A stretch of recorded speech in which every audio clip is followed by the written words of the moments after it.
The words sliced through me sharper than any blade. Your presence would bring down the caliber of attendees. I stood frozen, gripping the polished brass handle of Preston Hawthorne's office door, my knuckles whitening as if I could squeeze the humiliation out of existence. Preston, reclining comfortably in his Italian leather chair, steepled his fingers and wore that smug, insincere expression I'd come to know far too well. The corner of his mouth twitched upward in false sympathy as his cold gaze traveled from my sensible navy blazer to the practical black pumps I'd worn countless times before. I just don't believe you're executive material, Audrey, he continued smoothly, just loud enough for the surrounding cubicles to catch every word. The Caldwell Cove Private Resort is extremely exclusive. Our clients expect a certain level of polish and sophistication. His eyes lingered disapprovingly on my modest jewelry and conservative appearance. You understand, of course. I forced my breathing to remain steady, even though my heartbeat thundered in my ears. I could feel the shift in energy across the open plan office behind me. The tapping of keyboards had slowed. Conversations had abruptly stopped mid-sentence. I knew they were listening. I always knew. The invisible wall had just become concrete. I understand, I said evenly, my voice betraying none of the raw fury surging through me. I stood straighter, keeping the steel of my dignity intact. Thank you for the clarification. I walked away, back through the labyrinth of glass partitions and hushed whispers, chin held high as my father had taught me long ago. Never let them see you break. Never let them taste blood. The moment I reached my desk, my trembling fingers slowly unclenched. The soft click of my chair felt unnaturally loud in the silence that followed. I stared blankly at the open Apex Technologies project file on my screen. I had landed that account. I had delivered every milestone early. I had outperformed every single metric. And still, Preston had deemed me unworthy. The irony was suffocating. I knew that resort better than any of them could ever dream. I knew the polished teak floors, the delicate hand-woven fabrics, the private meditation pavilion that had been my own design concept during college. I had practically grown up at Caldwell Cove, folding towels beside the staff at 7 years old, learning how to set an elegant dinner table at 10, watching my father build his empire brick by brick. Yet I had chosen this. I had chosen to work under Preston's thumb at Brighton and Company, marketing group, rejecting my family name and fortune to prove myself on merit alone. And now this man, this mediocre fraud wrapped in overpriced tailoring, had told me I didn't belong at my own family's legacy. My phone sat quietly on my desk. I stared at it for a long, bitter moment. The urge to smash it into pieces was overwhelming. Instead, I reached for it with deliberate calm. My thumb hovered over the contact, labeled Simply Dad. I hadn't called him in months. I had sworn I wouldn't, but this time was different. I took a slow breath and dialed. The line rang twice. His deep, familiar voice answered casually, Audrey. I clenched my jaw to keep the emotion from cracking through. Hi, Dad, I exhaled slowly. We need to talk about the company retreat at Caldwell Cove next week. I have a favor to ask. There was a pause. I imagined him pacing the terrace of our private estate, the sound of waves crashing against the shore behind him. Interesting timing, he said finally, a sharp edge of curiosity cutting into his tone. Let's talk. I smiled faintly for the first time that day. I had just made my decision. 3 years earlier, when I first walked into Brighton and Company as just another applicant with an MBA and an iron determination, I had been nobody and I wanted it that way. My father, Harrison Caldwell, had stood on the marble steps of our family estate that morning, confusion softening his usually steely expression. You know you don't have to do this, Audrey, he had said quietly as I loaded 2 battered suitcases into my aging Honda Civic. You have a place at Caldwell Hospitality, a vice president title tomorrow if you want it. I had smiled and shaken my head, gripping the car door. I have to know I earned it, Dad. I have to know who's real and who's not. He had nodded slowly, pride flickering behind his concern. Then go build your own path. And so I had. My apartment, a modest one-bedroom unit, tucked into the unglamorous outskirts of Newport Beach, smelled faintly of old wood and ocean air. My car had more dents than shine. My work wardrobe consisted of carefully chosen basics: tailored slacks, crisp white shirts, low-heeled pumps. No designer logos, no extravagant jewelry, just function. It wasn't hardship. It was freedom. But Preston Hawthorne hadn't seen it that way. The moment I stepped into Brighton and Company, I could feel his gaze. Calculating. Dismissive. I wasn't flashy enough. I didn't wear the right labels, didn't frequent expensive restaurants where deals were accidentally brokered over dry martinis. To Preston, I was safe to ignore, safe to exploit. The first year, I worked tirelessly, staying long past midnight, volunteering for every project no one else wanted. My reward? Being passed over for promotions I had clearly earned. Preston had a talent for subtle sabotage. My name conveniently forgotten on presentations. My strategy proposals reassigned at the last minute to junior male colleagues from his inner circle. I still remember the sting of watching Tyler and Jason deliver my fully built pitch deck to the Mitchell Sports drink team, barely even understanding the key talking points. I had sat there in the back row of the conference room, expression neutral, heart quietly fracturing. Every coincidence chipped away at my patience. Every offhand comment about my basic style or lack of executive polish was like sandpaper on raw skin. But I endured. Not for them. For me. I know who I am, I whispered to myself one night at 2 a.m., staring at my reflection in the cracked bathroom mirror of my tiny apartment. They don't get to define my worth. By the second year, I started winning clients despite Preston's best efforts to box me into low-profile accounts. The Apex Technologies campaign had been my breakthrough. I had crafted a groundbreaking digital transformation proposal, integrating predictive AI with traditional marketing models. It had impressed the client so much that they requested I personally lead the account, a first for someone at my level. Preston's reaction had been swift and predictable. "You'll need support," he had said with that fake smile of his. "I'm assigning Tyler and Jason to co-manage it. Big accounts require big teamwork." It wasn't support. It was insurance. Split the credit if it succeeded. Assign blame to me if it failed. Still, I delivered.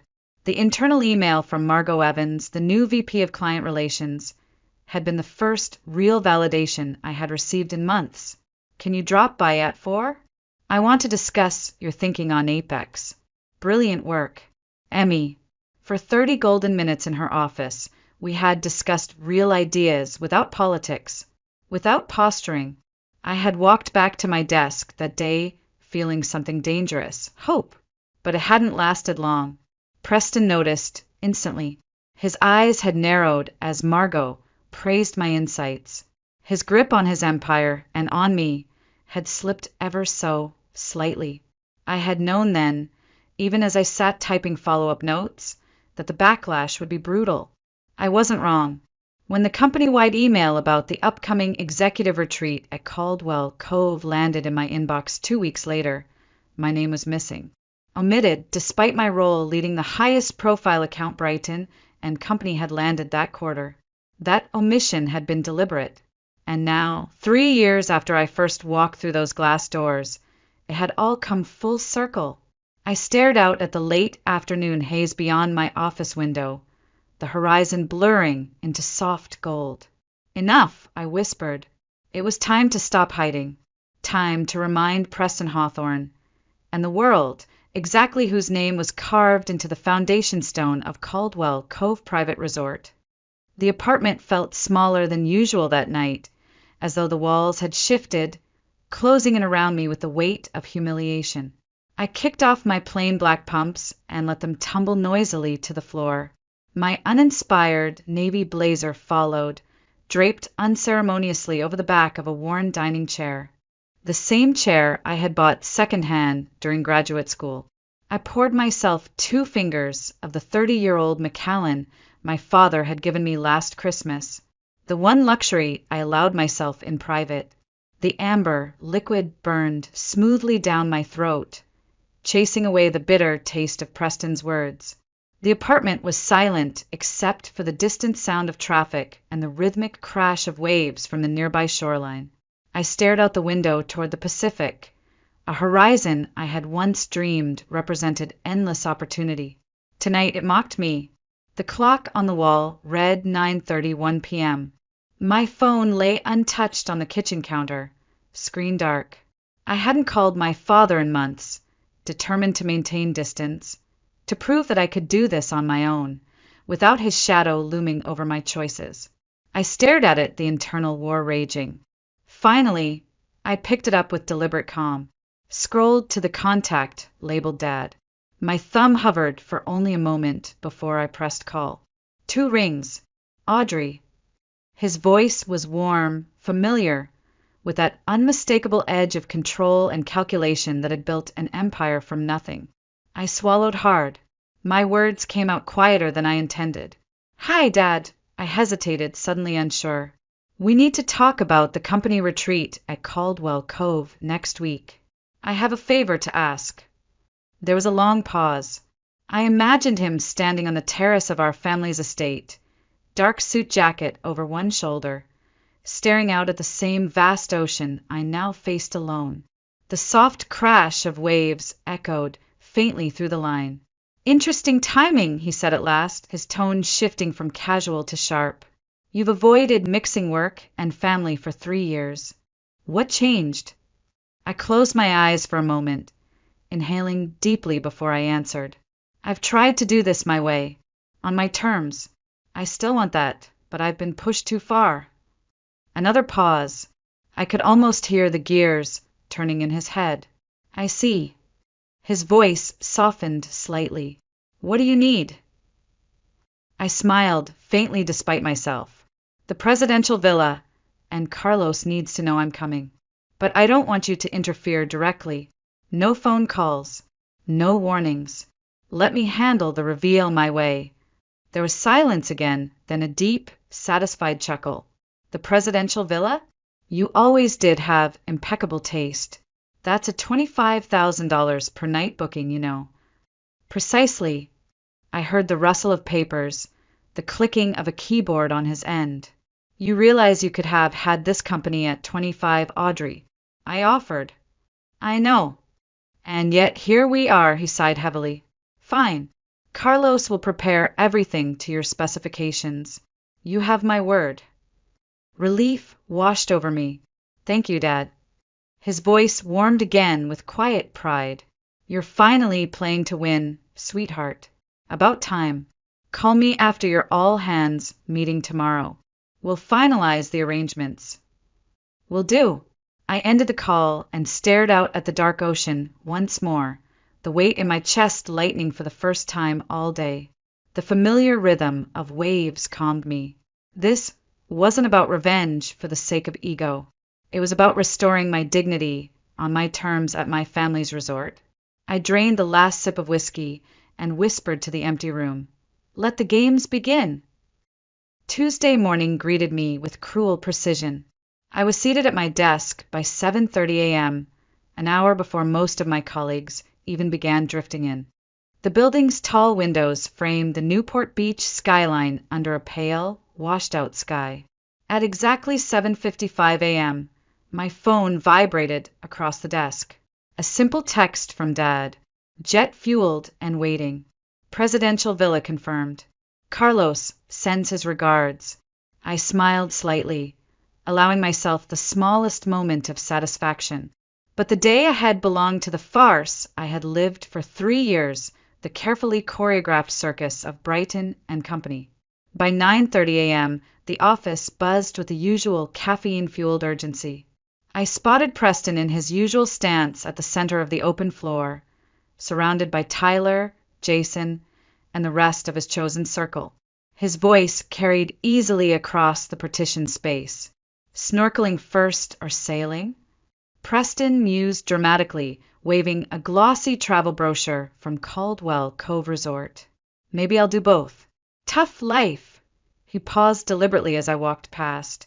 I'll wait. Audrey, you won't be there to worry about it. The snickers from the group were soft but unmistakable. I kept walking, chin lifted, steps measured. My email inbox exploded by midday. The subject lines read like weapons. Urgent. Henderson campaign alternate concepts needed by Friday. Wilson holiday campaign. Request for early draft FWD. Additional edits to Mitchell presentation deck for additional projects. All with conflicting deadlines. All due just after the retreat ended. The intent was transparent. Preston was burying me in busy work to ensure I stayed behind, silent and overworked. I opened each file methodically, fingers calm even as anger simmered beneath the surface. My father had taught me long ago, never let emotion dictate your strategy. Never react until the moment to strike arrived. The only disappointment came from Margot. After weeks of professional camaraderie, she had begun to distance herself in subtle ways. I had caught her twice turning downside corridors to avoid passing me. She stopped replying directly to my emails. In meetings, she addressed her comments to others, even when responding to my suggestions. Finally, Thursday afternoon, I knocked on her office door, Apex project file in hand. Not a good time, Audrey, she said briskly without looking up from her computer screen. Send me an email. I hesitated, only briefly. I thought you wanted to be directly involved in the Apex account. She finally looked up, expression unreadable. Priorities have shifted. Preston feels the account needs more executive oversight. I absorbed the blow, quietly. The message was clear. Aligning herself with the excluded employee offered no upward benefit. Margot had chosen survival over integrity. I nodded once. I see. I walked back to my desk under the cold fluorescent lights. No one met my eyes as I passed. The invisible wall had returned, thicker than ever. I stared out the window at the slow-rolling fog over the Pacific. The pieces were all moving exactly as I had predicted. At 5:42 p.m., I received the final text I had been waiting for. Antonio, all preparations complete. Staff briefed. Looking forward to your arrival. Revenge is best served with ocean views. I allowed myself one deep breath. The trap was set. They had written the script, but I was about to change the ending. I closed my laptop, rose from my chair, and whispered to the empty office, "Tomorrow." Friday evening passed in a blur of quiet preparation. My suitcase stood by the door, not the battered black roller I normally traveled with, but a discreet, beautifully crafted leather set that had belonged to my mother. Simple, timeless, perfect. The soft chime of an encrypted email interrupted my thoughts. Attached were dozens of high-resolution photographs of the recently renovated presidential villa at Caldwell Cove, a project I had personally contributed design input to during my final year at Stanford. I stared at the images, absorbing every detail. The soaring floor-to-ceiling windows, the infinity pool melting into the ocean horizon, the signature blend of indigenous woodwork and cutting-edge architecture. Every detail had been arranged exactly as I envisioned, not for comfort, but for theater. At 6:15 a.m. on Saturday, I arrived at the private executive airstrip just outside Los Angeles. The sleek silhouette of the Caldwell jet gleamed under the early morning sun. A familiar figure waited at the bottom of the stairs. "Welcome aboard, Miss Caldwell." Diane greeted me warmly. Diane had been with our family for over 15 years. Her professional smile softened as I approached. "It's wonderful to see you again." I smiled genuinely. "Thank you, Diane. How's your daughter doing at UCLA?" Her face brightened. "Thriving. I can't believe you remembered." "Of course I did. Tell her I'm proud of her." As I settled into the wide leather seat, I felt something I hadn't known in years: anticipation without dread. For once, I wasn't shrinking to fit someone else's expectations. The 3-hour flight passed peacefully.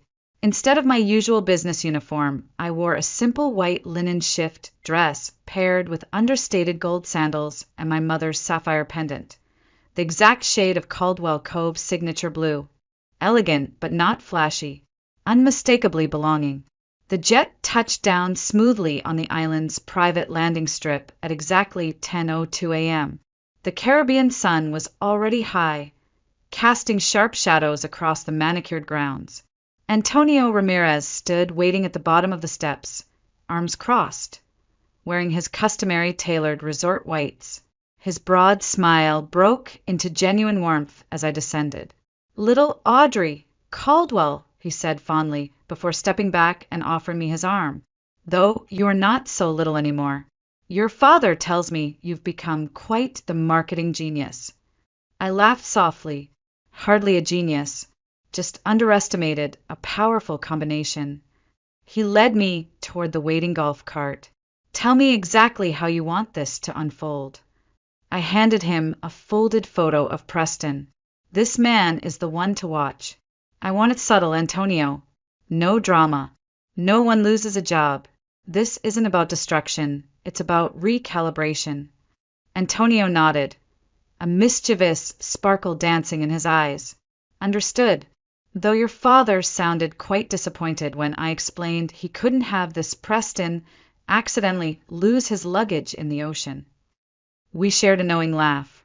By 1:30 p.m., I was in place, concealed just behind the extravagant native floral arrangement in the grand lobby. I had the perfect sight line of the entrance. Carlos, always the professional, stood at the reception desk calmly reviewing the arrival documents. At precisely 2:07 p.m., the double-glass doors swung open. The Brighton and Company entourage streamed inside. Sun hats, sunglasses, and loud laughter filled the air as they gazed around, visibly awestruck by the soaring wooden beams and panoramic ocean views. Preston strutted forward like a man stepping onto a personal stage, expensive tropical shirt still creased from its packaging. He turned, dramatically addressing the group. "This, ladies and gentlemen, is what true luxury looks like," he announced grandly. From behind the foliage, I couldn't help but smile. Preston had no idea, but the stage was no longer his. Tomorrow would belong to me. The lobby fell into an expectant hush as Antonio stepped forward, clipboard in hand, cutting an impressive figure of calm authority. "Welcome to Caldwell Cove Private Resort," he announced warmly. "I am Antonio Ramirez, General Manager. We are delighted to have Brighton and Company Marketing Group as our guests." Preston surged ahead confidently, extending his hand. "Preston Hawthorne, President of Brighton and Company.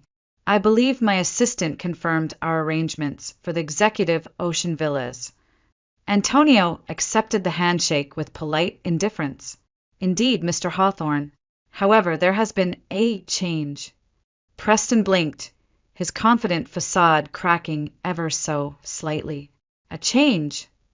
Antonio scanned the room dramatically, eyes passing over every stunned face before resting on me. "If you'll excuse me, I must first greet our primary guest, Miss Caldwell." I stepped slowly from behind the lush floral arrangement. For a moment, no one moved. It was as if time itself held its breath. Preston's eyes widened, his jaw slackening as recognition dawned painfully. His skin drained of color, leaving him ghostly pale against his freshly tanned face. I walked forward, calm, composed, my white linen dress fluttering softly with each step. The sapphire pendant at my throat caught the sunlight and refracted it like a tiny flame. Antonio smiled broadly as he embraced me. "Welcome home, Miss Caldwell. Your father called personally to ensure everything was prepared to your exact specifications." The silence that followed was absolute. The stunned expressions around the room were deliciously familiar. The same colleagues who had avoided my gaze all week now scrambled to process what they were witnessing. The woman they had dismissed as basic and unworthy was the daughter of Harrison Caldwell, the man whose name adorned every wall and whose legacy built this empire. "Thank you, Antonio," I replied, my voice clear and even. "It's wonderful to be home." Preston stumbled backward, colliding clumsily with the polished reception desk. A staff member instinctively reached out to steady him as he gripped the marble edge for balance. You're Caldwell," he whispered hoarsely. I turned to him with the faintest smile, every inch of me the poised executive he had refused to acknowledge for 3 years. "Hello, Preston." Surprise. I let the word hang in the charged air. The other Brighton team members stood frozen in disbelief, unsure whether to move, speak, or simply vanish. Antonio, consummate professional as always, continued without missing a beat. "Everyone, please follow me to the presidential villa that Miss Caldwell has graciously reserved for your company's exclusive use." Gasps rippled through the group. Murmurs erupted like a slow wave. The presidential villa. Margot finally managed to speak, her voice cracking slightly. "Yes," Antonio confirmed. "Our crown jewel, $25,000 per night. Though, of course, there is no charge for Miss Caldwell or her guests." As the team filed toward the waiting fleet of luxury golf carts, I fell into step beside Preston, who walked as if in a daze, shoulders hunched inward as though trying to make himself invisible. I lowered my voice, so only he could hear. "Don't worry, Preston. I wouldn't dream of bringing down the caliber of attendees. After all, this is what true luxury looks like." The look on his face, shock, disbelief, and finally the bitter sting of humiliation, was worth every agonizing slight I had endured. The procession out of the grand lobby felt surreal. Antonio and I walked effortlessly ahead while the Brighton team trailed behind, wide-eyed and whispering. I caught Jason tripping over his own feet, too distracted by staring at me to watch where he was walking. Tyler leaned urgently toward Margot, whispering furiously, as if trying to make sense of the impossible. Preston shuffled along behind them, breathing heavy, reduced to a shadow of the man who had once controlled my career so casually. We emerged into the golden afternoon light. The golf carts stood ready, spotless and gleaming like sentinels awaiting their riders. "Your cart is up front with me, Miss Caldwell," Antonio offered smoothly, gesturing to the lead vehicle. I slid gracefully into the passenger seat. Preston instinctively moved forward, then froze mid-step as realization hit. The invitation had not been for him. He retreated awkwardly, head bowed, as Antonio guided me forward. As the convoy wound through the manicured tropical landscape, past private groves and hidden beaches, I sat back against the cool leather seat and allowed myself the smallest smile of satisfaction. For the first time in 3 years, I was exactly where I belonged. The convoy of golf carts curved gracefully along the winding coastal road, each bend revealing glimpses of aquamarine waves crashing gently against white sand coves. I knew every palm tree, every flowering hibiscus, every carved stone that marked the path.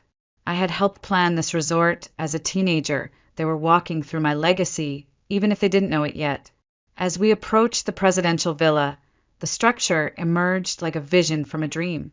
Perched dramatically along the cliffside, 3 sides of the villa opened to endless ocean views. 6 separate bedroom suites, an infinity pool that spilled into the horizon, and private terraces with handcrafted furniture awaited them. The Brighton staff gasped audibly as the carts came to a halt. Phones appeared instantly to capture every perfect angle. "Welcome to your home for the next 4 days," Antonio announced proudly. The villa doors swung open to reveal the grand interior. Soaring ceilings of native wood, curated museum-quality art pieces, and expansive living areas bathed in golden sunlight. I turned to Antonio and spoke with quiet assurance. "Would you mind if I handle the room assignments?" He smiled knowingly and handed me the villa's sleek tablet. "Of course, Miss Caldwell." I tapped through the list with the deliberate calm of someone who had waited a very long time for this moment. "Let's see," I said lightly, knowing full well that every pair of eyes had shifted from the artwork to me. "Julia and Lisa, you'll have the Ocean Master Suites." Their eyes widened. Those were the two finest rooms, typically reserved for royalty and heads of state. They looked around uncertainly, confused as to why I was elevating them above their senior colleagues. They didn't realize I had chosen them for their simple human kindness over the years. They had never joined the office whispers, never participated in the quiet exclusion. "Tyler and Jason, you'll be in the Coral Suites with private plunge pools." I watched their smug relief as they exchanged approving glances. They had no idea I had just assigned them to rooms furthest from the main villa, a deliberate subtlety in the hierarchy of luxury. I worked my way methodically down the list, bypassing certain department heads who had once rolled their eyes when I entered meetings. Those who had treated me with indifference were assigned to comfortable but modest suites tucked near the garden walls. Finally, only Preston remained. He shifted uncomfortably under my gaze. "And Preston," I paused, savoring the heavy silence, "you'll be in the garden suite." A few of the Brighton team glanced sideways in confusion. They didn't know the garden suite was never designed for executives. It had been intended for accompanying staff. It lacked an ocean view. Its terrace faced the service road behind the villa. Even the linens were simpler. Preston opened his mouth as if to protest, but no words came out. His eyes flickered between me and Antonio, then back to the tablet I still held. He swallowed hard and gave a stiff nod. "Of course. Staff will show you to your accommodations," I said smoothly, closing the tablet and handing it back to Antonio. "Please take time to relax. We'll gather for welcome cocktails on the main terrace at sunset, followed by dinner at 8. The group dispersed hesitantly, many still stealing sidelong glances at me, trying to reconcile the person they had underestimated for so long with the woman who now held absolute control over their experience. As Preston trudged toward the path leading to his modest suite, I walked beside him one final time. He kept his gaze fixed on the ground. I leaned in just enough for only him to hear. "You always said I lacked the polish and sophistication to represent Brighton and Company in a luxury setting." I paused, letting the sound of the ocean fill the space between us. "How's this for polish, Preston?" The faintest flush of red crept up his neck, the only admission of defeat I would ever get. I didn't need more. His humiliation was complete. I turned away and walked confidently back toward the grand villa, the sea breeze lifting the hem of my linen dress as if even the island itself had acknowledged my rightful place, and the best was still to come. The morning sun rose over Caldwell Cove like liquid gold spilling across the waves. I stood barefoot on the polished teak balcony outside my suite, watching pelicans drift lazily above the surf. The faint sound of laughter echoed from the far side of the property as Brighton and Company staff began to explore the grounds. I sipped my coffee slowly, savoring the calm before the next act. At exactly 8 a.m., I heard the unmistakable sound of Antonio's soft knock. "Miss Caldwell," he murmured through the door. "We have an unexpected visitor." I frowned slightly and stepped inside, pulling a lightweight silk wrap over my shoulders. When I emerged into the villa's grand living room, I froze. Standing near the entrance, surveying the space with quiet authority, was Harrison Caldwell, my father. At 62, he remained an imposing figure, tall, sharply tailored, his silver hair glinting like steel under the soft morning light. His piercing blue eyes flicked over the intricate details of the room with practiced efficiency before settling on me with a warmth reserved only for family. "Good morning, sweetheart," he greeted, pulling me into a quick but firm embrace. I know I promised to stay away, but he smiled slightly. I couldn't resist seeing how Brighton and Company is enjoying our humble accommodations. I laughed under my breath at his casual understatement. I told you I had it handled. I can see that. His eyes twinkled as they took in the luxurious surroundings. You've staged this perfectly. At that moment, voices drifted from outside. The Brighton team had gathered for the scheduled breakfast buffet on the beachside terrace. My father straightened, smoothed the lapel of his linen blazer, and gave me a sly glance. Shall we? We stepped out together onto the terrace. Conversations stopped abruptly. Forks clinked awkwardly against plates. The air changed instantly, like static before a summer storm. Recognition dawned slowly. Harrison Caldwell rarely appeared publicly, preferring anonymity behind his empire. But no photograph could fully capture the sheer command of his presence in person. I watched as colleagues stiffened visibly, their gazes darting between me and him, the realization spreading like wildfire. Preston froze mid-bite, his color draining to a sickly shade of gray. He hastily wiped his mouth, then stood clumsily, extending a hand with a forced smile. Mr. Caldwell, sir, what an unexpected pleasure! My father shook his hand briefly, his own smile thin, not quite reaching his eyes. Fascinating property you have here, Mr. Hawthorne. Preston chuckled nervously. Why, yes, it's truly spectacular. We've been extremely impressed with the attention to detail. Dad's gaze flicked to me, then back to Preston. Though I must apologize for our communication system. I was told the villa's microphones are surprisingly sensitive. Picked up some interesting conversations yesterday. Something about caliber of attendees. Preston blinked. His mouth opened and closed twice, but no sound emerged.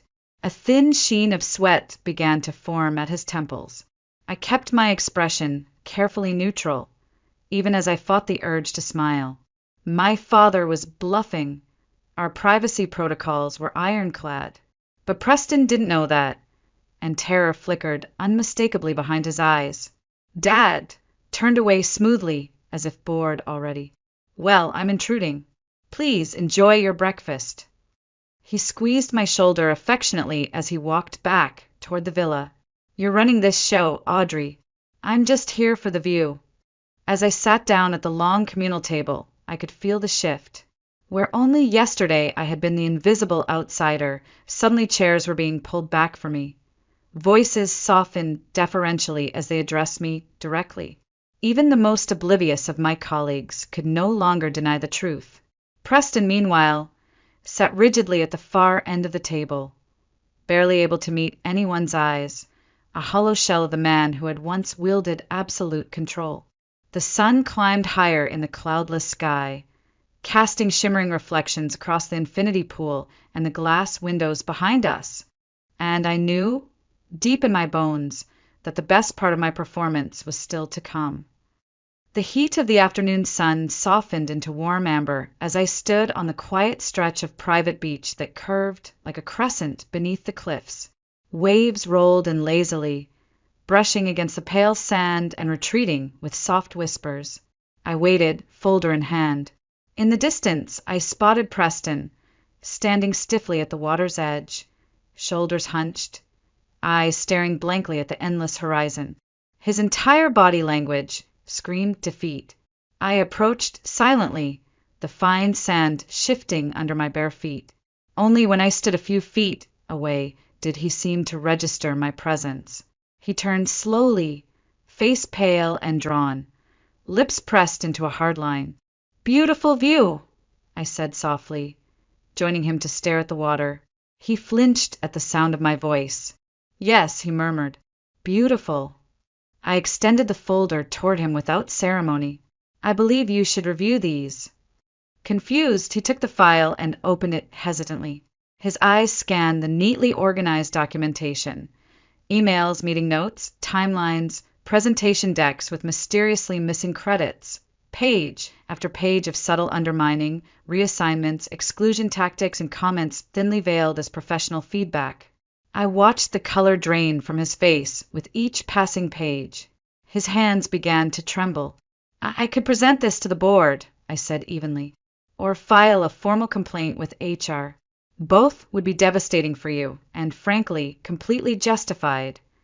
He snapped the folder shut and clutched it tightly against his chest as if it were a grenade. You're going to destroy me, he whispered, his voice raw. No, I shook my head slowly. That was never my intention. He stared at me in disbelief. Then why?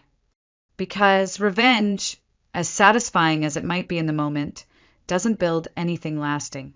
I'm offering you something else, a chance at redemption. His brow furrowed, cautiously hopeful, but clearly not trusting what he was hearing. What do you mean? I took a slow breath, choosing my words carefully. You will step down from Brighton and Company, quietly, voluntarily. You will recommend a full restructuring of our internal advancement policies. You will support a merit-based promotion system and participate in mandatory leadership training focused on bias and ethics. His eyes widened slightly. And if I refuse? I let the question hang ominously in the air as the breeze stirred my hair. Then the board sees the file, and you won't walk away from this with any dignity left intact. The silence stretched between us, punctuated only by the rhythmic crash of waves against the rocks. Finally, he let out a shuddering breath and nodded, shoulders sagging under the weight of resignation. Why? He asked again, softer this time. After everything I did to you, why offer me a way out? I smiled faintly, gazing out at the line where the sky kissed the sea. Because I want change, Preston. Not just for me, but for every person coming up behind me who deserves better. You've been given a second chance to be part of that change. Don't waste it. He stared at me for a long moment, the full depth of what I had said settling over him. Slowly he nodded again. I'll do it. I offered no handshake, no final word of encouragement. I simply turned and walked back along the beach, the setting sun casting long shadows behind me. Back at the villa, as twilight settled in and soft lantern light illuminated the terrace for our final evening dinner, I looked around the long table at the Brighton team. The conversations were easy, the laughter genuine. For the first time, I belonged without having to shrink myself, without hiding who I was. The true power of this moment wasn't in what I had taken from Preston. It was in what I had reclaimed for myself. The soft glow of torches cast dancing shadows across the white sand as our final dinner unfolded under the stars. Tables were set directly on the beach, linen cloths billowing gently in the breeze. Distant waves played their soothing rhythm as the moon climbed steadily above the horizon. The Brighton team had relaxed noticeably over the past days. The stiff corporate postures had softened into real conversations. Junior staff, once hesitant to speak, now shared ideas openly. Even Tyler and Jason had shown flashes of unexpected humility. I rose slowly from my seat at the head of the table. The soft murmur of conversation fell silent almost instantly. Dozens of expectant faces turned toward me. I took a long breath, my toes sinking slightly into the warm sand, and began. 3 years ago, I walked through the doors of Brighton and Company determined to prove that I could succeed based solely on my work, not my family's name. My gaze swept the crowd. I lived in a small apartment. I drove an aging car. I wore simple clothes. I chose to stand in the shadows because I believed merit would speak for itself. Several people shifted uncomfortably. I continued. What I learned instead is that privilege operates in subtle ways, that the game is often rigged before you ever sit at the table. I had a safety net, whether I admitted it or not, but many people never do. The table was utterly silent. Only the sound of distant waves answered me for a beat. Change starts when we stop playing by broken rules, I said quietly. Effective immediately, Brighton and Company will be implementing new policies to ensure equal opportunities for advancement. Leadership decisions will be made based on merit, not politics or favoritism. We will partner with the newly formed Caldwell Foundation for Business Equity to provide paid internships and mentorship for students who have talent but lack connections. I paused to let the words settle. Then, slowly, applause began. It started with Lisa and Julia at my right, then spread around the table like a ripple across calm water. Some faces showed genuine support. Others clapped because they knew the power dynamic had shifted. Either way, the message had been delivered. 6 months later, I sat in the same office that had once belonged to Preston Hawthorne. The nameplate on the door now read Audrey Caldwell, President and CEO. The sun streamed warmly through the tall glass windows. My office remained simple. Clean lines, no status symbols, no unnecessary extravagance. My clothes were still classic and functional, not because I had to hide anymore, but because I could now choose it as a declaration of who I was. On my desk sat a single piece of coral in a glass display case, a gift from the conservation team we had visited during the retreat. It was a quiet reminder that even fragile things could rebuild and flourish when given the chance. Beside it stood a framed photograph taken just 2 weeks earlier. Me and my father standing proudly with the first class of interns sponsored by the Caldwell Foundation. Young faces, diverse, brilliant, hungry for opportunity, smiled into the camera. The intercom on my desk buzzed gently. My assistant's voice came through. "Your father is on line 1. Something about next year's company retreat." I smiled warmly. Some things had changed dramatically, others not at all.